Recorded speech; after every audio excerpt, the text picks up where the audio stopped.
نسألك يا من هو الله الذي لا إله إلا هو الرحمن الرحيم الملك القدوس السلام المؤمن المهيمن العزيز الجبار المتكبر الخالق البارئ المصور الغفار القهار الوهاب الرزاق الفتاح العليم القابض الباسط الخافض الرافع المعز المذل السميع البصير الحكم العدل اللطيف الخبير الحليم العظيم الغفور الشكور العلي الكبير الحفيظ المقيت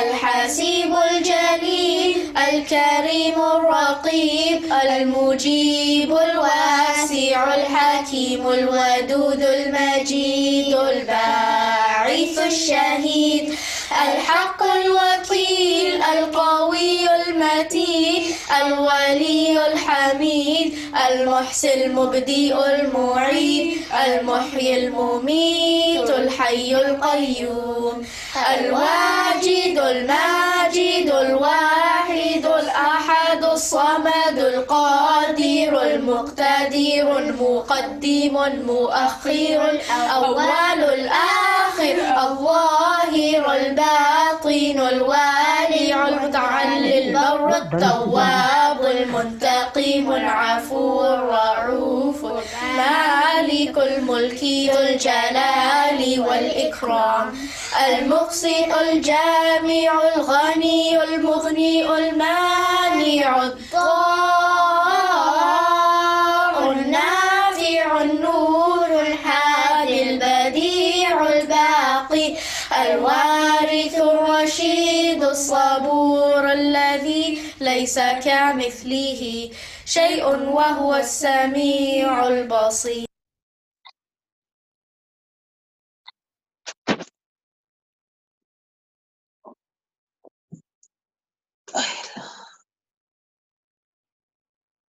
بالله من الشيطان الرجيم.